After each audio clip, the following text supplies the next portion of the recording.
Hello everyone, welcome back. I'm super excited to be out here today. The weather is beautiful. It really is starting to feel like spring here. And I was going to have a super exciting video introducing my two new hoop houses. But unfortunately, we just had 70 to 80 mile per hour winds. And the larger hoop house in the back is probably going to be trash.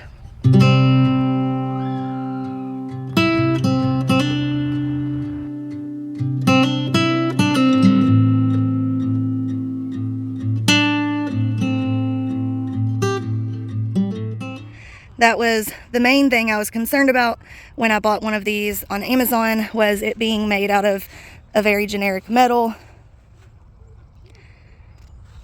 And it's really not even that the metal is that generic, but it's how they put it together. So see, this is the other one. And it's a thicker metal, and it's, you know, it slides into there, and then instead of all four of these being welded together, they're just up against each other. So there's not a weak point at every intersection like in the other one. It's a weak point because you just have a little weld line on all four. But instead, this is one solid piece, you know, all the way around. And then it has cross beams, and then it also has a metal piece going all the way around the perimeter on the bottom, which we buried about 6 inches, 8 inches. And on that one, it just has the pole. It only has this beam right here. It doesn't have one that goes along, you know, all four corners, like connecting the whole thing. It only has this on the left and on the right. But I don't want to show you any more in this hoop house yet. Let's go back to the other one. So yeah, unfortunately, bad news there. But we do have some absolutely beautiful ranunculus blooming. I'm so excited. They've just started to bloom their first few blooms, so they are still pretty short. But these are some of the biggest buds I've ever had on some of these. Like this one, this bud was huge. I will pop up a picture that I took. Like this one here, you know, that's pretty large. I usually get buds like closer to this.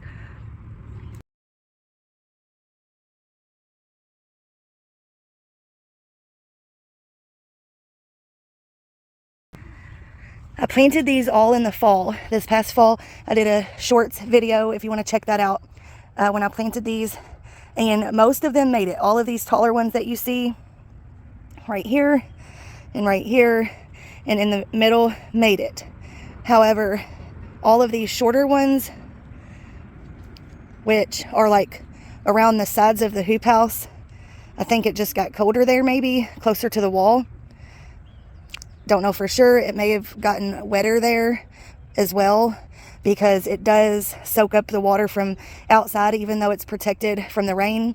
The slope in our property makes it where it floods every time it rains just about. So it could also just be that they rotted. I'm not sure if it was the cold or the, you know, too wet.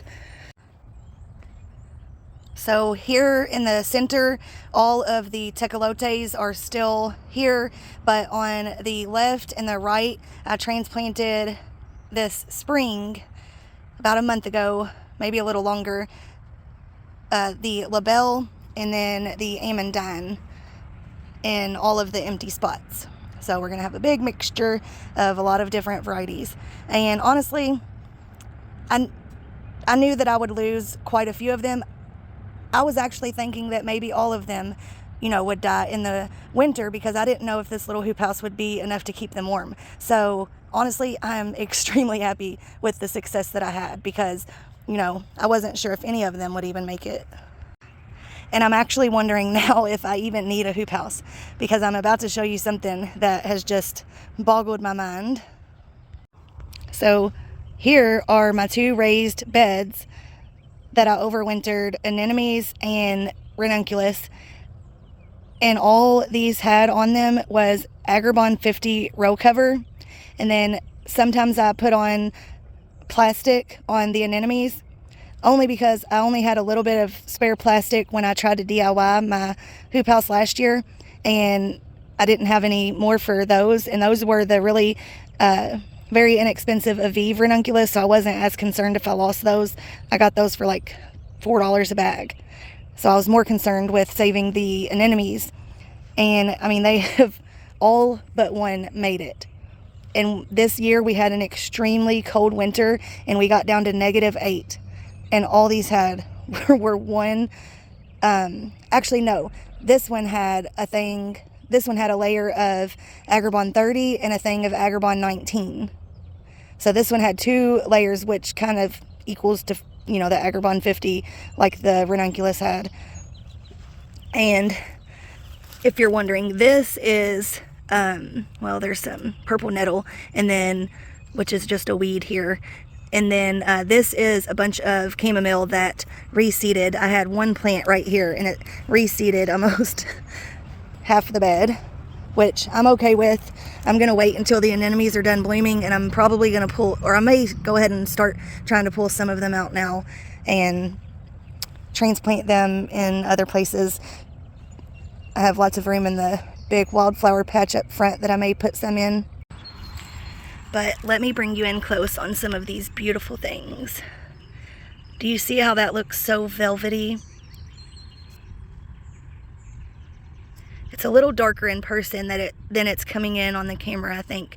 And that is a very beautiful, like, lavender purple in there in the throat of it. And this just looks like velvety goodness. I don't even know how to explain it. It's so beautiful. The red ones aren't really my cup of tea, but I know that some of you like them, so I'll show you. It was cheaper to just get a mix, so that's what I did for the anemones this year, because this was the first year I was growing them in a kind of a large scale. I have a lot of them that are going to be going in the hoop house, the larger hoop house today, actually. Look at that. Just gorgeous. It has little red flecks in it. I didn't even realize that at first, because I was looking at it through the camera. Oh my gosh, that is so beautiful.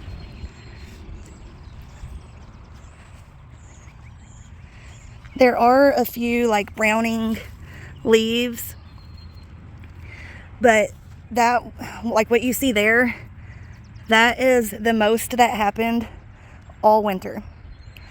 I know some people, they share in their videos that you know, like sometimes they'll look like they completely died to the ground, but they'll come back up. Mine didn't even die to the ground. My leaves stayed almost completely green all winter. Like, I literally cannot believe that it survived the -8-degree temperatures. And that's Fahrenheit, not Celsius.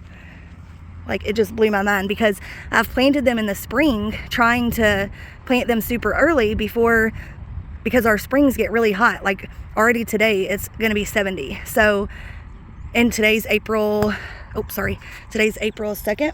Yeah. So, and we've already had, you know, a lot of days in the high 60s, low 70s, just in March. So, sorry, my husband didn't realize I was filming. But what I was saying is, we've already had, you know, very high temperatures already, and it's only April 2nd. So, knowing that I've tried to plant them the last few years really early in the spring and just cover them with plastic and row cover, and it never worked.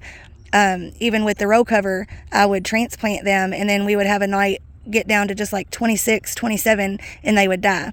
So what I'm thinking is, the issue is when they're transplanted, their roots are only, you know, like this big, or even if they're a little bit bigger, but they're not, you know, spread deep down in the soil. So I'm thinking, you know, since they're not established, that's why they can't take those colder temperatures. That's the only thing I can think of, because these held up so well being planted in the fall. But every time I've tried to plant them in the spring, they've just, I mean, their leaves just totally brown out like this, and then they just die within, you know, sometimes days, sometimes a week.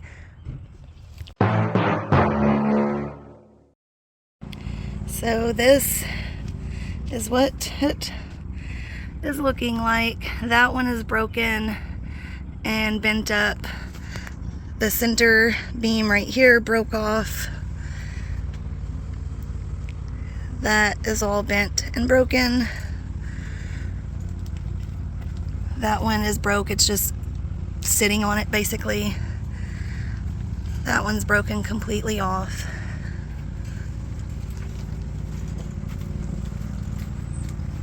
That one is broken. And then here you get a sneak peek of the ranunculus that I'm about to show you. A bunch of water just flicked on me when the wind blew.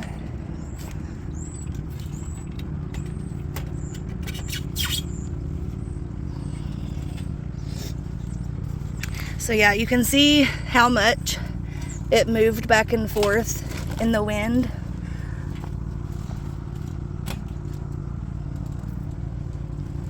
And like my other one, when the wind blows it, like the plastic gets pushed in, like right here, but the bars and the beams don't move. But the metal is so weak on this one that the whole hoop house just kept rocking back and forth until they snapped. So you see, like on the other one, it had that back beam was solid, and then it had the one in the front that wasn't solid. It was like this, but that back beam would have to totally break and crack in order for this one to break. But the way they've got this one very generically welded together, they're snapping. And this one, you can see how thin that metal is. But look at this beautiful bed of ranunculus. I figured I would do a special video on the ranunculus, but I'm just going to go ahead and give you an update. And I will pop some video clips up of what it looked like when I first planted it and how long ago that was. My days are already running together, but I know it wasn't that long ago, and I cannot believe the growth that they have put on already.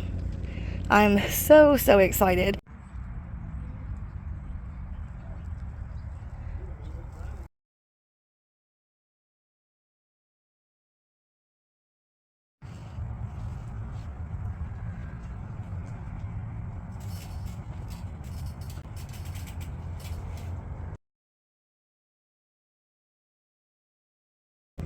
And then on the other side, this is where the anemones are gonna go.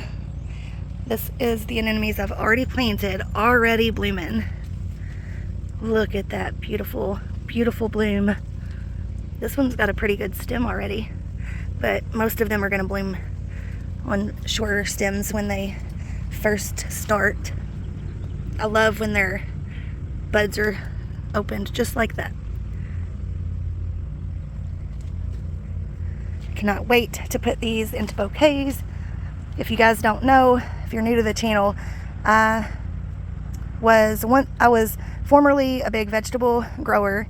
I've always grown like in flower beds, and you know, I've always grown like zinnias and marigolds and things like that in my vegetable garden, but I've never grown cut flowers specifically. And then 3 years ago I decided at our new property here to start a little micro cut flower farm. So excited to be putting those in bouquets here soon.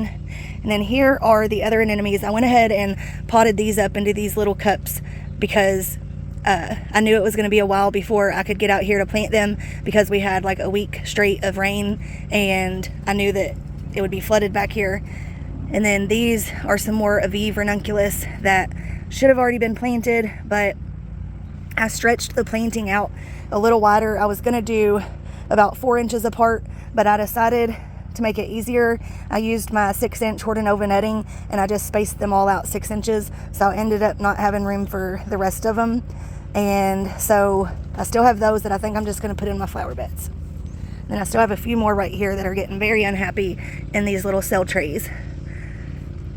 But honestly, I ordered way more than I needed anyways. I ordered more than I needed to fill the hoop house because I figured I would have a lot that didn't make it, that, you know, I made a mistake with watering or something like that with. So really, like, those are supposed to be extra because I ended up having a lot, you know, better success than I had. And then this is another tray of the Aviv. And then those are some more of the anemones that were super dry that I just set on that lid and bottom watered for a minute. And these are This used to be, was going to be my perennial Cutflower garden. I had all my peonies, and I had some lilies, and then these iris, things like that in this bed. But I was tired of having to weed this entire bed just for 2 weeks of peony blooms, and it was just getting to where I couldn't keep up with it. And so I don't know why, but the weeds in this area are so horrible. The weeds in all of my beds are bad, but this one especially, I would start at one end, and by the time I got to the other end, it would look like a solid mass of weeds in between where, you know, all the peonies and everything were. So I went ahead and pulled those out, and in my front yard, I'm doing a like natural wildflower border around my house of lots of big like shrubs and fruit trees and like just native plantings and wildflowers, and went ahead and mixed those in that area up there. So we'll see how that goes. And then I also have a lot of them in my flower beds. And then this is the only thing that I didn't get out last fall. I didn't have a time to do that before it got too cold.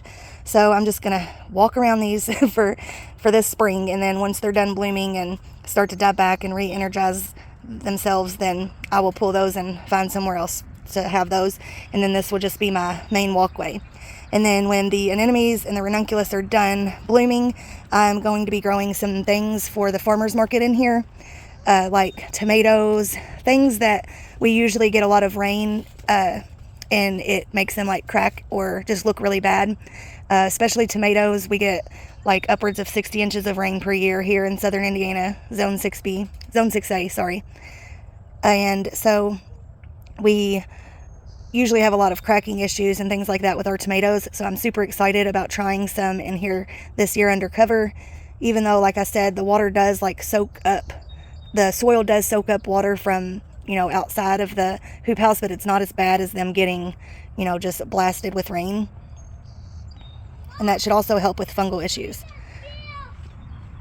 But that's going to be it for this video, guys. I would love to hear in the comments if you're growing ranunculus and anemones this year. Have you ever tried wintering them over? Do you have success with a certain variety? And I'd love to hear where you're from, where you're growing them at. But that's it for now. Bye, guys. Thanks for watching, and I'll talk to you in the next one.